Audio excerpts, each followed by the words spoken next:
Hello दोस्तों, आज हम करेंगे रीजनिंग के महत्वपूर्ण प्रश्न को हल। और दोस्तों, इन प्रश्नों के अभ्यास के माध्यम से आप अपनी किसी भी परीक्षा की तैयारी को बेहतर कर सकते हो। आइए दोस्तों, शुरू करते हैं आज का पहला प्रश्न।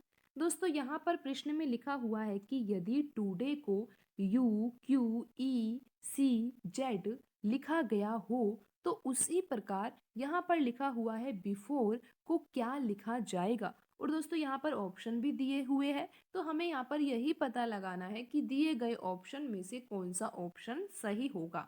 तो दोस्तों, ये पता लगाने के लिए कि बिफोर को क्या लिखा जा सकता है, पहले तो हमें यहाँ पर समझना होगा कि ये जो टुडे लिखा हुआ है, इसको ये दूसरा जो यहाँ पर शब्द दिया गया है U Q E C Z, today को लिखा गया है दोस्तों U Q E C Z. तो सबसे पहले हमें यहाँ पर यही समझना होगा कि टुडे को ये वाला शब्द क्यों लिखा हुआ है।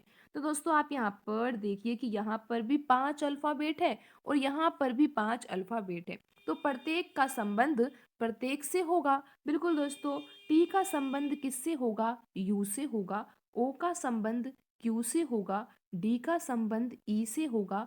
ए का संबंध सी से होगा और वाई का संबंध जेड से होगा। तो दोस्तों, आप यहाँ पर देख ही सकते हो कि टी के बाद तो यू आता है। बिल्कुल दोस्तों, टी के बाद तो यू ही आता है, यानी कि एक अगला जो अल्फाबेट है वही लिखा हुआ है। तो दोस्तों, आप आगे भी पहचानने का प्रयास कीजिए कि कौन सा पैटर्न लग रहा है।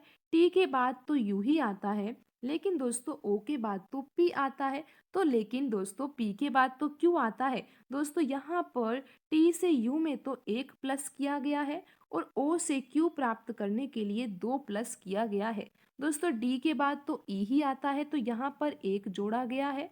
और ए के बाद सी आता है, तो दोस्तों यहाँ पर एक अल्फाबेट छोड़ दिया गया है।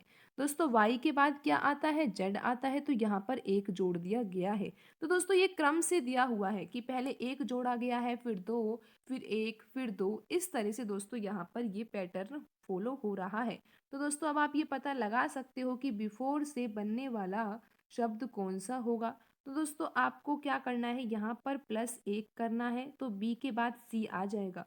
दोस्तों, आपको यहाँ पर +2 करना है, यानी कि ई के बाद जो आने वाला अल्फाबेट है उसको तो छोड़ देना है, लेकिन उसके बाद वाला लिखना है। तो दोस्तों, ई के बाद तो एफ आता है, तो एफ तो लिखना नहीं है, लिखना आपको क्या है? जी।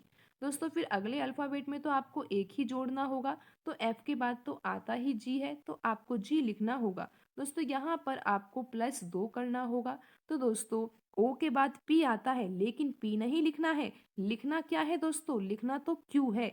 दोस्तों, आर के बाद क्या आता है आपको पता होना चाहिए। आर के बाद आता है एस, तो हम यहाँ पर एस लिख देंगे। दोस्तों, यहाँ पर हमें +2 करना होगा, यानी कि ई के बाद आता है एफ, एफ नहीं लिखना। एफ के बाद क्या आता है? जी, हमको लिखना है यहाँ पर जी। और दोस्तों, आप यहाँ पर देखो कि कौन से ऑप्शन में ये लिखा हुआ है, CGG और QSG। तो दोस्तों, ये तो ऑप्शन बी में लिखा हुआ है, तो यही हमारा आंसर होगा। दोस्तों, आप इस प्रश्न को पूरा हल ना करके आप ऐसे भी देख सकते थे कि हमने जब यहाँ पर ये जो ऑप्शन डी है उसमें CGG यहाँ तक तो आंसर हमारा मैच कर ही रहा था, लेकिन अगर यहाँ पर क्यू आ रहा है और ऑप्शन डी में पी दे रखा है, तो हम यहीं से अपना आंसर क्लिक कर सकते थे, क्योंकि हमारा जी के बाद आने वाला अल्फ़ाबेट क्यू था, लेकिन यहाँ पर ऑप्शन डी में पी दे रखा था। तो दोस्तों, ऑप्शन डी तो गलत ही हो जाता और बाकी ऑप्शन भी ऐसे ही हम गलत कर सकते थे और हमारा आंसर जल्दी से क्या आ जाता? ऑप्शन बी आ जाता। तो दोस्तों, आप किसी भी तरीके से इस प्रश्न को हल कर सकते हो। तो यहाँ पर जो आंसर होगा वो ऑप्शन बी होगा। दोस्तों, आज की वीडियो में इतना ही। मिलते हैं अगली वीडियो में। धन्यवाद दोस्तों।